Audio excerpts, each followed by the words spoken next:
से प्यार करती। बलौदा बाजार में ट्रक ने नर्स को कुचला, मौत। रायपुर से निकले ना ट्रक वाला ना। सड़क पर रोता रहा 5 साल का मासूम, बोला माँ को ट्रक वाला पीछे से ठोकर चला गया। नमस्कार, जय जोहार, जय छत्तीसगढ़। मैं आंचल और आप देख रहे हैं एमकेएस स्टूडियो सीजी। बलौदा बाजार जिले में सड़क हादसे में एक नर्स की मौत हो गई।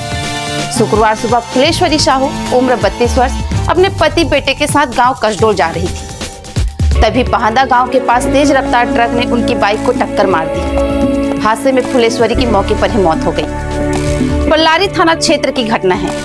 मृतिका का पति और बेटा सुरक्षित है। 5 साल का भव्य साहू अपनी मां को सड़क किनारे पड़े देख रोता रहा।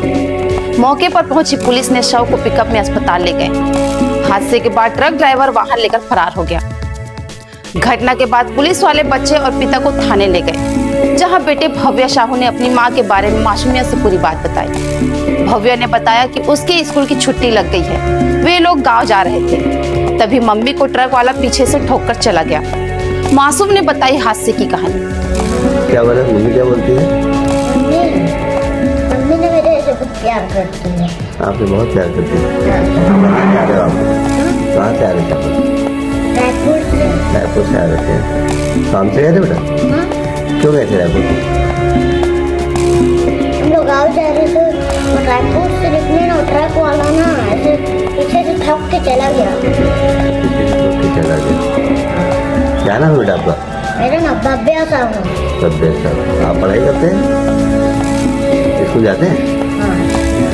छुट्टी खत्म हो गया। पुलिस के मुताबिक फुलेश्वरी रोजाना बस से ड्यूटी के लिए बलौदा बाजार जाती थी, लेकिन आज बाइक से जा रही थी। नर्सिंग होम में कार्यरत थी।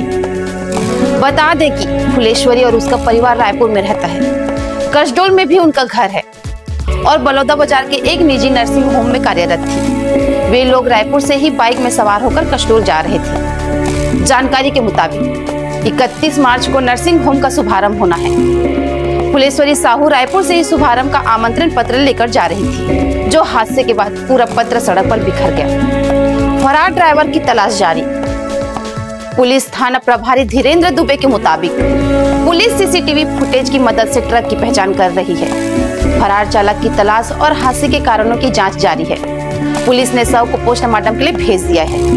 आगे अपडेट के लिए हमारे न्यूज चैनल एमकेएस स्टूडियो में बने रहें। कैमरामैन भूपेंद्र साहू के साथ।